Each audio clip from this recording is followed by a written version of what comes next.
Hello guys, welcome to Pakistani real action. तो कैसे हैं आप सब? उम्मीद है आप सब बढ़िया होंगे और मजे में होंगे। मेरा नाम मुदस्सिर। मैं हूं बशीर। सो गाइस, आज की वीडियो काफी ज्यादा कमाल की होने लगी। वीडियो का जो टाइटल है वो है $2 के कारण भारत भिड़ा 193 देशों से। 193 देशों से पूरी दुनिया अचंभे में आ चुकी है। $2 क्या सीन हुआ है पहले तो जानेंगे, तब वीडियो हमें देखेंगे, पूरी उसके बाद कहानी बात पता करेंगे। लगेगी कि हुआ क्या है। हाँ भाई, बिल्कुल। $2 के लिए मतलब क्या हुआ है सारा, क्योंकि क्यों उसके ये हुआ पीछे है सब कुछ? बहुत दुनिया बड़ी क्यों बात हो हैरान सकती है है। इस वजह तो से? बिना किसी देरी के 193 देशों से भारत भिड़ गया। तो काउंटडाउन करते हैं 3, 2, 1 एंड स्टार्ट। दोस्तों, रूस से की जाने वाली क्रूड ऑयल की खरीद को लेकर अंतर्राष्ट्रीय स्तर पर काफी बवाल $2 मचा। से, हाँ। अमेरिका और सभी यूरोपियन देशों ने साथ मिलकर भारत पर काफी दबाव बनाने की कोशिश की, लेकिन भारत ने इन सभी देशों की एक भी नहीं सुनी और हमने रूस से अपनी ऊर्जा जरूरतों को पूरा करना जारी रखा।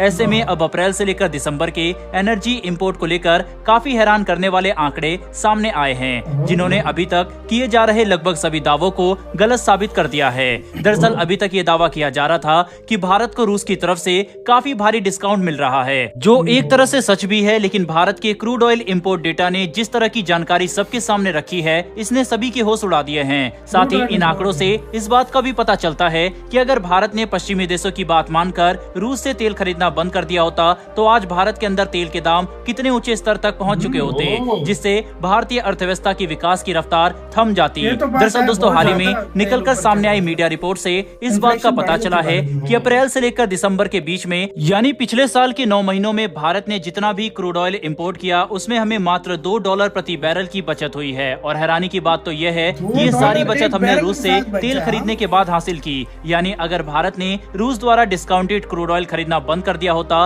तो भारत का ऑयल बिल $200 बिलियन तक को टच कर सकता था। दोस्तों, रिपोर्ट में सामने आए डाटा से पता चलता है कि इस फाइनेंशियल ईयर के शुरुआती 9 महीनों में क्रूड ऑयल की एवरेज कीमतें लगभग $99 के आसपास थी, जिसमें से अगर हम रूस के डिस्काउंटेड क्रूड ऑयल को हटा दे तो यही कीमत बढ़कर $102 पर बैरल तक पहुंच जाती है।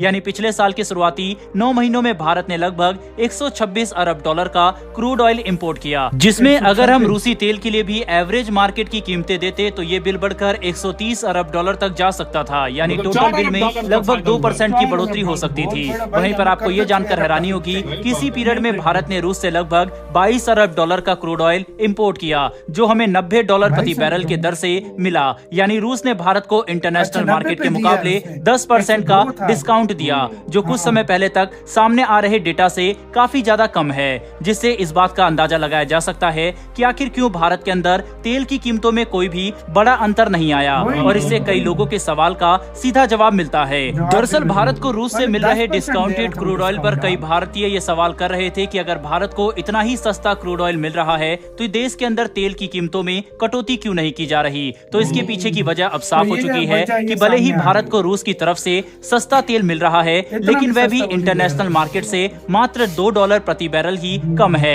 और अगर हम इसमें इंटरनेशनल मार्केट के एवरेज क्रूड ऑयल वैल्यू को मिला दें तो भारत को कुछ खास फायदा नहीं हो रहा, बल्कि हम मुश्किल से अपने ऑयल इंपोर्ट को सिर्फ स्थिर कर पा रहे हैं। जिससे ये बात साफ हो जाती है कि भारत के अंदर क्रूड ऑयल की कीमतों में कोई बड़ा अंतर देखने को नहीं मिला। वहीं पर अगर हम इंटरनेशनल मार्केट की बात करें तो अभी भी क्रूड ऑयल की कीमतों में काफी उछाल देखा जा रहा है, जिसकी वजह से भारत रूस को छोड़कर किसी दूसरे देश से ज्यादा बड़ी संख्या में क्रूड ऑयल की खरीद नहीं करना चाहता, जिसकी वजह से रूस से तेल खरीदकर भारत ने अब तक $2.5 अरब की बचत कर ली है, जो मौजूदा वैश्विक स्थिति में काफी बड़ी बात है। इसी के साथ अगर हम भारत और रूस के लगातार बढ़ते ऊर्जा संबंधों की बात करें तो अब भारत अपनी कुल क्रूड ऑयल जरूरत का 35% रूस से ही आयात कर रहा है, जो साल 2022 के आंकड़ों से काफी ज्यादा है। बता दें कि अब भारत जितना तेल इराक और सऊदी अरब से खरीदता है, उतना ही तेल अकेले हम रूस से खरीद रहे हैं, जिससे आप इस बात का अंदाजा लगा सकते हैं कि रूस भारत की ऊर्जा जरूरतों के लिए कितना ज्यादा महत्वपूर्ण है। और यही वजह है कि पश्चिमी देशों के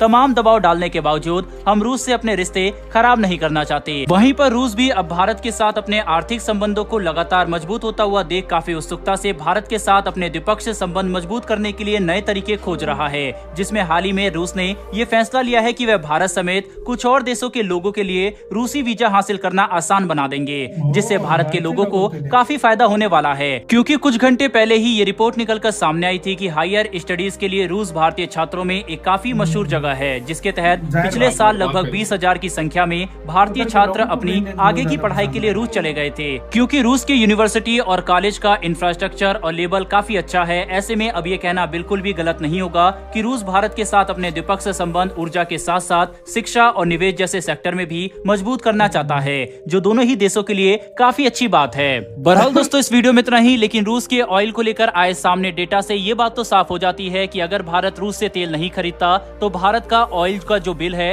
वो $200 बिलियन को भी पार कर सकता था। ऐसे में रूस से तेल खरीदना भारत के लिए काफी फायदेमंद है, लेकिन ओवरऑल इसके प्राइस इतने भी कम नहीं है कि इससे ओवरऑल जनता को इसका फायदा दिया जा सके। बहरहाल दोस्तों, इस पर आपकी क्या राय है, कमेंट बॉक्स में लिखें। यार वीडियो खत्म। मतलब अगर मैं खरीदता तो $200 बिलियन जा सकता था, तो फिर तो बहुत डिस्काउंट मिला ना भारत का। अभी 136 के $150 बिलियन का भारत ने लिया। बिल्कुल, तो इस तरह तो मुनाफा बहुत हुआ। मतलब ये $2.5 अरब का बोल रहे हैं। अब समझ नहीं आई यार कि मतलब $2.5 अरब है, अगर जा 25 सकता अरब डॉलर है। क्या सीन है गाइस, ये आप लोग थोड़ा एक्सप्लेन भी कर देना। बिल्कुल। लेकिन देखा जाए तो मतलब 10% इनके कहने का मतलब है कि डिस्काउंट मिल रहा था भारत को। मतलब अगर $200 बिलियन था तो $10 अरब बचत हुई है। $10 अरब सीधी इस तरह, सीधी। हाँ 200 अगर उस तरह चला जाता तो ये भी सीन कर सकते हैं। और दूसरी बात यार, मतलब वाकई आवाम को तो उसका इतना फायदा नहीं होगा, क्योंकि बीच में जीएसटी वगैरह भी लगता है, फिर आने का मैं वो सारा निकाल के बोल रहा हूँ, सारा कुछ शायद $8-10 बिलियन इसमें सारा निकाल कर मैं सारे बता रहा हूँ। 8-10 बिलियन वैसे तो तकरीबन 20% बनता है, हाँ, जाहिर बात मतलब है। 20 अरब बनता है, लेकिन हाँ। मैं वही निकाल नुकूल के सारा कुछ और कह रहा यार हूँ। देखा जाए तो हाँ। कोई नहीं यार, मतलब अभी एक तरह से भारत ने, अगर देखा जाए ना, भारत को असल लालच यार डिस्काउंट की भी नहीं थी। सीधी सी बात है, अगर ये चीज सामने आई है ना, तो भारत ने एक तरह से उसकी हेल्प की है, मुझे लग रहा है यार मतलब, ताकि उसके देखो, पास पूरी दुनिया जब साथ छोड़ गई थी, तो भारत ने पूरी दुनिया के सामने हेल्प नहीं कर सकता था, तो भारत ने उससे पेट्रोल खरीदना, ऑयल खरीदना शुरू कर दिया। तो वो मतलब एक तरह से रशिया की हेल्प होती गई उससे। 22-23 बिलियन डॉलर का भारत ने लिया, तो बहुत बड़ी हेल्प है यार। 22-23 बिलियन डॉलर बहुत बड़ी बात होती है। जितना मैं कहता हूँ इराक और सऊदी अरब से किया था ना, वो उसका टोटल अभी वो इंडिया कर रहा है, और अभी आने वाले टाइम में और बढ़ने वाली है। तो यार लाजमी बात है, इंडिया को भी फायदा है। अगर इस तरह ना हुआ तो अभी इंडिया में प्राइस बढ़ चुकी होती, पेट्रोल की बढ़ चुकी होती ना। ये भी फायदा है ना। मैं देख रहा हूँ यही, मैंने भी साल देखा है, उल्टा कम हुई है, 2-3 रुपए कम हो जाते हैं, 4 रुपए 5 रुपए भारत में, मतलब ज्यादा नहीं हुई। पहले मैंने देखा था जब ये इससे लेने से पहले बहुत बड़ा था, अचानक से बढ़ गया था, 15-15 रुपए बढ़ता था इस तरह, लेकिन वो कंट्रोल में है अभी उसी तो तरह। इसीलिए मेरी नजर में यही फायदा है इंडिया को जो प्राइस 1 साल से तकरीबन मैनेज करके रखी हुई है, मतलब एक जितनी प्राइस रखी हुई है, तो ये बहुत बड़ी बात है। अगर देखा जाए, जब हम अपने पाकिस्तान की अगर मिसाल दें तो देख लो 40-40, 50-50 रुपए बढ़ रही है, 60-60 रुपए भी बढ़ रही है एक दिन में। तो खुद आप आइडिया लगा लो इस बात से कि कितना फायदा है आप लोगों को। सीधी सी बात है। आपका इसके ऊपर क्या कहना है, अपनी राय आप लोग कमेंट सेक्शन में दें। आप क्या सोचते हैं इस वीडियो के बारे में। इधर वीडियो खत्म करते हैं। लाइक कमेंट शेयर सब्सक्राइब करना मत भूलिएगा। अपना बहुत ज्यादा ख्याल रखिएगा। तो यार बाय।